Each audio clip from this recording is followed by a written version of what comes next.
kami peserta Latsar kelompok 2 gelombang 6 angkatan 51. Dalam analisis isu kontemporer ini kami mendapatkan 3 isu, yaitu meningkatnya penyebaran hoaks, penyalahgunaan nafsa di lingkungan remaja, penggunaan aplikasi My Pertamina. Dalam 3 isu tersebut kami menggunakan teknik tepian USG. Dapatlah nilai seperti yang dilihat. Dari perbandingan nilai tersebut maka terpilihlah isu penyalahgunaan nafsa.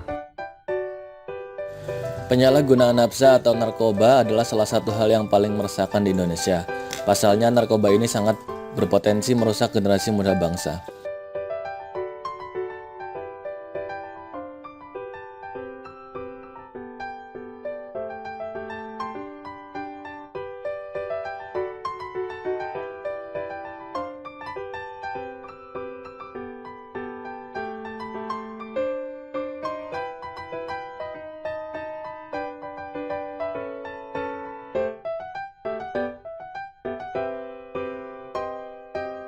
Menurut Undang-Undang RI Nomor 22 Tahun 1997 tentang narkotika, narkotika adalah zat atau obat yang berasal dari tanaman atau bukan tanaman, baik itu sintetis maupun semi-sintetis, yang dapat menyebabkan penurunan atau perubahan kesadaran, hilangnya rasa nyeri, dan menyebabkan ketergantungan.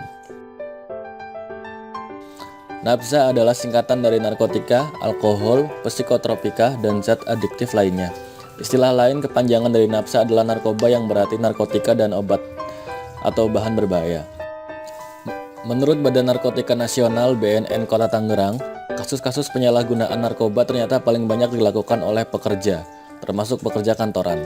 Berdasarkan data, pekerja yang menyalahgunakan narkoba mencapai 50,34%, kemudian disusul pelajar 27,32%, dan mereka yang tidak bekerja sebanyak 22,34%. Hal ini disampaikan oleh PLT Kasih P2M, Pencegahan dan Pemberdayaan Masyarakat BNN Kota Tangerang. Penyalahgunaan narkotika umumnya terjadi karena rasa ingin tahu yang tinggi, ingin tampil beda, kurang percaya diri, lari dari kebosanan atau masalah hidup, pengertian yang salah bahwa penggunaan sekali-sekali tidak akan menimbulkan ketagihan yang akhirnya menjadi ketergantungan. Selain itu, pengaruh lingkungan, pergaulan yang salah, dan ketersediaan narkoba yang relatif mudah didapatkan secara ilegal ini mendorong seseorang untuk menyalahgunakan narkoba. Hal ini didukung oleh masih banyaknya laboratorium gelap dan sindikat narkoba yang belum terungkap, lemahnya suatu sistem pemerintahan, penegakan hukum dan korupsi yang sudah membudaya, serta turunnya moralitas dan keimanan warga masyarakat merupakan situasi dan kondisi yang rentan terhadap penyalahgunaan narkoba.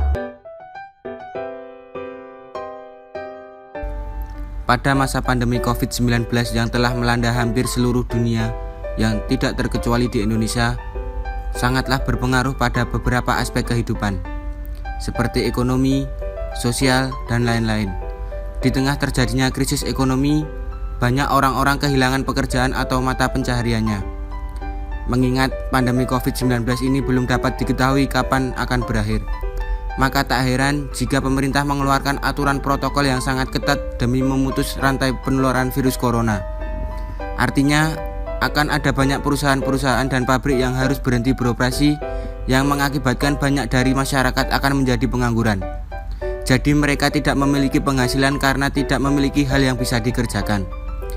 Di kondisi seperti itu, tingkat kemungkinan mereka untuk stres akan sangat besar, dan tindakan penyalahgunaan narkoba sebagai pelarian akan sangat memungkinkan. Menurut beberapa penelitian, bahwa penyebab terjadinya penyalahgunaan narkoba adalah faktor ekonomi dan faktor lingkungan. Faktor lingkungan terdiri dari faktor di luar lingkungan keluarga, lingkungan yang sudah mulai tercemar oleh kebiasaan, lingkungan yang kurang pengawasan dan pembimbingan, dan dari lingkungan keluarga. Ada beberapa macam pengaruh sosial, yaitu perilaku menyimpang, aktivitas kelompok, penggunaan narkoba dalam jangka waktu yang lama, tekanan sosial, peredaran secara bebas, persepsi dapat meningkatkan daya tahan tubuh, serta adanya perasaan nyaman. Bagaimana cara pencegahan penyalahgunaan narkoba? Pencegahan dapat dilakukan dengan beberapa metode. Yang pertama promotif, yaitu dengan melakukan pembinaan kepada masyarakat yang belum memakai atau bahkan belum mengenal narkoba. Yang kedua preventif, yaitu program pencegahan dengan membuat kampanye anti penyalahgunaan narkoba dan melakukan penyuluhan seluk-beluk narkoba, serta melakukan upaya mengawasi dan mengendalikan produksi dan upaya distribusi narkoba di masyarakat. Yang ketiga dengan metode kuratif atau program pengobatan dengan kegiatan penghentian secara langsung, pengobatan gangguan kesehatan akibat dari penghentian dan pemakaian narkoba, serta pengobatan terhadap kerusakan organ tubuh akibat pemakaian narkoba. Metode keempat, rehabilitasi. Program ini disebut juga sebagai upaya pemulihan kesehatan jiwa dan raga yang ditujukan kepada penderita narkoba yang telah lama menjalani program kuratif. Tujuannya agar ia tidak memakai dan bisa terbebas dari penyakit yang ikut menggerogotinya karena bekas pemakaian narkoba.